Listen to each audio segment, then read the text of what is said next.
May the words of my mouth and the thoughts of all our hearts be acceptable to you, O Lord, our strength and our Redeemer. Amen. The Psalms have always had a very special place in the Church of Scotland. The old hymn book had a psalter at the front with its split pages, and we used to sing them every Sunday, and so they have gone deep into our consciousness. But there's a Christian writer who describes the Psalms this way. She says, "The Psalms train us in the skill of naming the presence of God." They train us in the skill of naming the presence of God. And I'll give you an example. Psalm 23. The Lord's my shepherd. Look, he's leading me. He's guiding me. That is naming where God is. Naming God's presence. Or Psalm 46. The Lord is my strength and my refuge, a very present help in trouble. That's naming God's presence.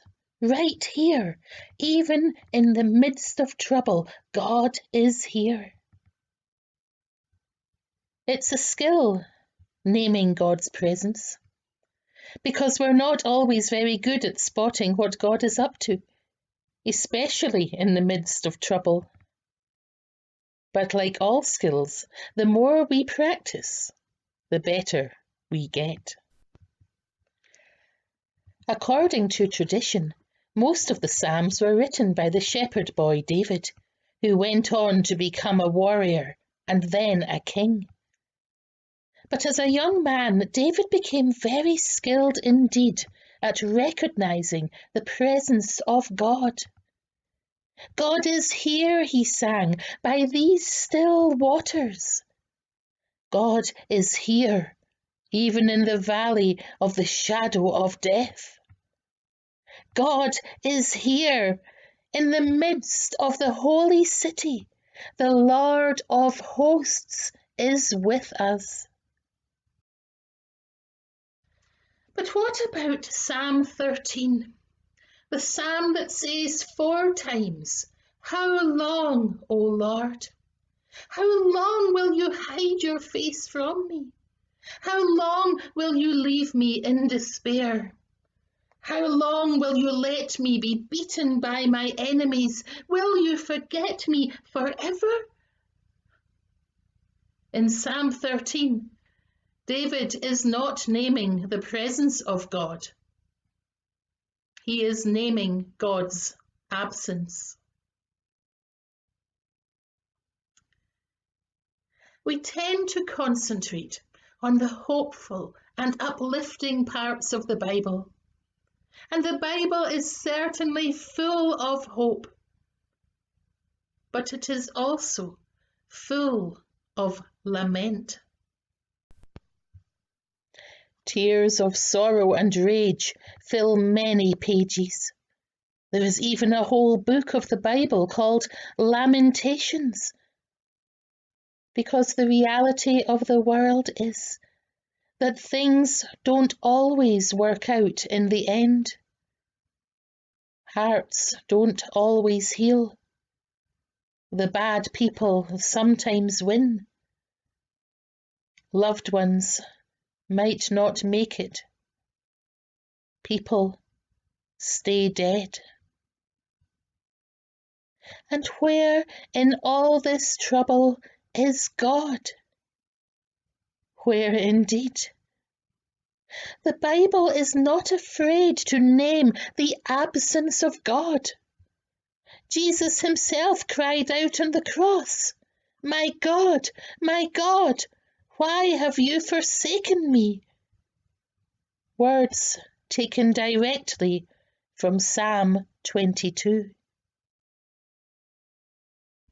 I say it again. The Bible is not afraid to name the absence of God.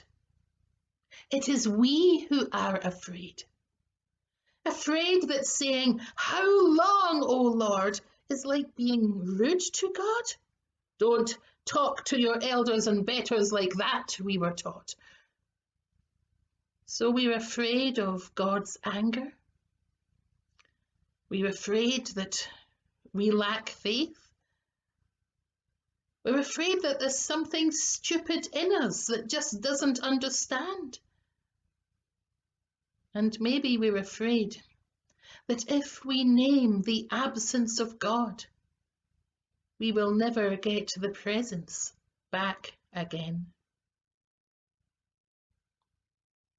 How long is David's cry in the first 4 lines, naming God's absence. But he doesn't stop there. David goes on to tell God in no uncertain terms exactly what he needs. Absent or not, David is going to yell until God listens. Hear me and answer me, he demands. Stop being so silent and distant. Sort out this mess and give me some hope here. Give light to my eyes. And then, having got it all out of his system, David's anger subsides. And something like peace, or maybe just exhaustion, comes over him. I have trusted in your steadfast love, he remembers. He remembers too how he has long enjoyed God's presence. Maybe he remembers those green pastures and those still waters and the sheer companionship of God. And so, although he can't see his way through at the moment, yet he does affirm this, that he believes that the time will come when he looks back on this sea of troubles and will be amazed at how God has saved him. In Psalm 13, God does not make light of our pain with easy answers. Pain is a dark reality of our world, and it was a dark reality for Jesus too. Rather, God is the friend who sits quietly down on the bench beside us and says, "Aye, it's hell, isn't it?" And yes, it is true to say and sing that all will be well. Resurrection is real and a true hope. All will be well. But it is not well yet. I will sing, says David. But that will be sometime in the future.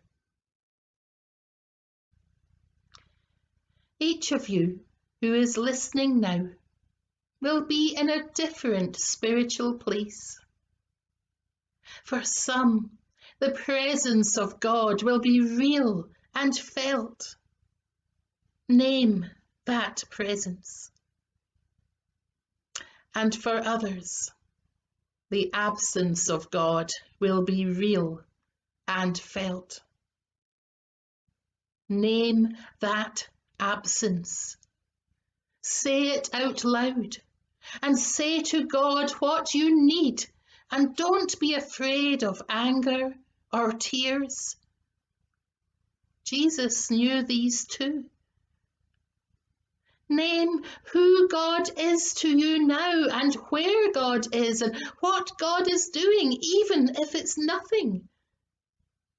And God will come and sit with you in your pain. You may not even notice him at first, so quiet and gentle is he. But then, the pair of you, old friends together, will draw close and talk it out until all the words are spent. And then, in holy silence, you will just hold on to one another and wait it out together. Amen.